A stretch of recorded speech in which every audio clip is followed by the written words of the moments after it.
Hello friends, എല്ലാവർക്കും നമസ്കാരം. നമ്മുടെ നാട്ടിലെ ഈ കാണുന്ന അല്ലെങ്കിൽ ഇതുപോലുള്ള റൗണ്ട് അബൌട്ട് ട്രാഫിക് സിഗ്നൽ കൊടുക്കുന്ന ഇതുപോലുള്ള സ്ഥലങ്ങൾ, ഇതൊക്കെ എത്ര മനോഹരമാക്കേണ്ട കാലമാണ് നമ്മൾ വെറുതെ കളഞ്ഞു കുളിച്ചത്. നമ്മൾ റോഡിൻ്റെ അരികും ഇതുപോലുള്ള റൗണ്ട് അബൌട്ട് ട്രാഫിക് ജംഗ്ഷൻ ഇതുപോലുള്ളൊക്കെ ഒന്നുകൂടെ മനോഹരമാക്കിയിരുന്നെങ്കിൽ എത്ര നന്നായേനെ. നമ്മുടെ ഗ്രാമീണ സൗന്ദര്യം അതിൻ്റെ വേറെ മാതൃക ഇവിടെ നഗര സൗന്ദര്യവൽക്കരണം അതുകൂടെ നടപ്പാക്കേണ്ട കാലമാണ് കടന്നുപോയിക്കൊണ്ടിരിക്കുന്നത്. എല്ലാ രാജ്യങ്ങളും എല്ലാ സ്ഥലങ്ങളും അവരുടെ റോഡും പരിസരവും നല്ല വൃത്തിയാക്കുകയും സൗന്ദര്യവൽക്കരിക്കുകയും അത് പരിചരിക്കുകയും ചെയ്യുന്നു. അതാണ് ഏറ്റവും പ്രധാനം.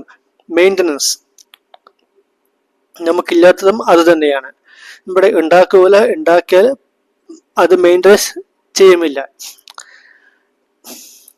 നമ്മുടെ നാട്ടിൽ ഇതുപോലെ കുറെ അധികം സ്ഥലങ്ങളുണ്ട്.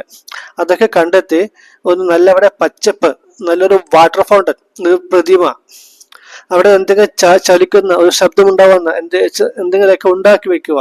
അവിടെ ഒരിക്കൽ നിന്ന് കാണാനോ അവിടേക്ക് പ്രവേശിക്കാനോ പറ്റില്ലായിരിക്കാം. എങ്കിലും വഴിയാത്രക്കാർക്ക് ഒരു 2-3 സെക്കൻഡ് അല്ലെങ്കിൽ 1 സെക്കൻഡ്, ഒരു മിനിറ്റ് എങ്കിലും അവിടെ ഒന്ന് കണ്ണോടിക്കാൻ, അവർ മനസ്സിനൊരു ശാന്തത ഉണ്ടാക്കാൻ ഇതുപോലുള്ള സ്ഥലങ്ങൾ നമുക്ക് ഗുണം ചെയ്യും. നമ്മുടെ നാട്ടിൽ ഇതുപോലുള്ള സ്ഥലങ്ങൾ കുറേയുണ്ട്. നിങ്ങൾ ഈ കാണുന്ന ഈ റൗണ്ട് അബൌട്ട് പാലക്കാട് ജില്ലയിലെ ചന്ദ്രനഗർ ഭാഗത്താണ്. ഫ്ലൈ ഓവറിന് താഴെ സ്ഥിതി ചെയ്യുന്ന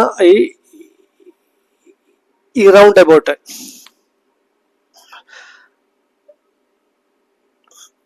ഹൈവേയിൽ താഴെ സ്ഥിതി ചെയ്യുന്ന ഈ റൗണ്ട് അബൌട്ട് ഇപ്പോൾ പുല്ല് വെച്ചിരുന്നു, പക്ഷെ അത് മെയിൻ്റനൻസ് ഇല്ലാതെ ഉണങ്ങി കരിഞ്ഞു പോയിരിക്കുന്നു. അത്യാവശ്യം കേരളത്തിൽ കാണുന്ന ഇന്ന് ഏറ്റവും വലിയ റൗണ്ട് അബൌട്ട് ആണെന്ന് പറയാം. അത്രയ്ക്ക് വലുതാണ്. എന്ത് മനോഹരമാക്കേണ്ട ഒരു സ്ഥലമാണ് ഇങ്ങനെ പാഴാക്കി കിടക്കുന്നത്. കാണുന്നതിന് ഭയങ്കര സങ്കടമാണ്. ഒരു കമ്പിയും ചെങ്ങലിയും എത്ര വൃത്തികെട്ട ഒരു രീതി. ഇതൊക്കെ എത്ര നല്ല പച്ചപ്പും നല്ല മെയിൻറ്റെയിൻ ചെയ്ത് എന്ത് മനോഹരമാക്കാം.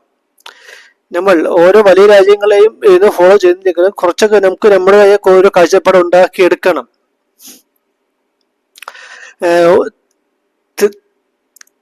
തൃശ്ശൂർ ശക്തി സ്റ്റാൻഡ് അടുത്തുള്ള ഒരു റൗണ്ട് അബൌട്ട് എത്ര മനോഹരമായിട്ട് അവിടെ ചെയ്തിരിക്കുന്നു. അവർ അലങ്കരിക്കുകയും ചെയ്യുന്നു, നല്ല ഭംഗിയാക്കി വൃത്തിയാക്കി മെയിൻ്റെനൻസ് ചെയ്യുന്നുണ്ട്. അത് മാതൃഭൂമിയാണ്. അതിനപ്പുറത്തുള്ള ഒന്ന് മനോരമ. അതായത് ഇതൊരു പ്രൈവറ്റ് കമ്പനിക്ക് കൊടുത്താൽ അവർ തന്നെ ഗംഭീരമായ മെയിൻ്റനൻസ് ചെയ്തോളും. അവരുടെ പരസ്യം മാത്രം അവിടെ വെക്കാൻ പറ്റിയാലും മതി, അവർ തന്നെ നന്നായിട്ട് നോക്കിക്കോളും. ഇവിടെ അതുമില്ല. എത്ര മനോഹരമാകേണ്ട സ്ഥലമാണ് ഇങ്ങനെ പാഴാക്കി കാട് പിടിച്ച് വൃത്തിയില്ലാതെ കിടക്കുന്നത്. ഇതുപോലുള്ള പ്രദേശങ്ങൾ, ഇതുപോലുള്ള റൗണ്ട് അബൌട്ട് ഒരുപാട് സ്ഥലങ്ങളുണ്ട് കേരളത്തിൽ. പക്ഷെ അവിടെ എത്ര അതുപോലെ തൃശ്ശൂർ ശക്തി സ്റ്റാൻഡിലെ ആ റൗണ്ട് അബൌട്ട് പോലെ എത്ര എണ്ണം ഭംഗിയാക്കിയിട്ടുണ്ട്. അതൊരു വലിയ ചോദ്യം തന്നെയാണ്. നമുക്ക് ഇനിയെങ്കിലും ഒരു മാറ്റം നമ്മുടെ നാട്ടിൽ ഉണ്ടാവണം. നമ്മുടെ നാടും റോഡും ഓരോ പരിസരങ്ങളും ഗ്രാമീണ പാതകളും എല്ലാം പൂച്ചെടികളും മരങ്ങളും വെച്ച് അലങ്കരിച്ച് ദിവസവും വൃത്തിയാക്കുന്ന ഒരു സമ്പ്രദായം, ഒരു രീതി നമ്മുടെ നാട്ടിൽ ആവിഷ്കരിക്കേണ്ടിയിരിക്കുന്നു. സൗന്ദര്യവൽക്കരണം, മരങ്ങൾ വെക്കുക, പൂച്ചെടി വെക്കുക, വിളക്കുകൾ, ഗാർഡൻ ചെടികൾ, വേസ്റ്റ് ബിൻ, ഒരു വാഷ്റൂം, ഒരു റെസ്റ്റ് ഏരിയ,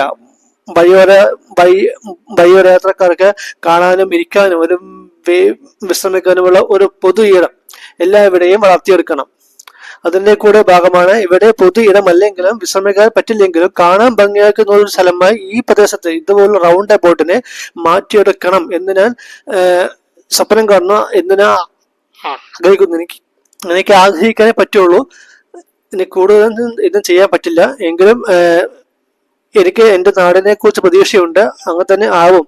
എത്രയും വേഗം ഇവിടെ ഒരു നല്ലൊരു മാതൃക, ഒരു പച്ചപ്പ്, ഒരു വാട്ടർ ഫൗണ്ടൻ, പൂക്കളും ഉള്ള ഒരു നല്ലൊരു വീട്ടു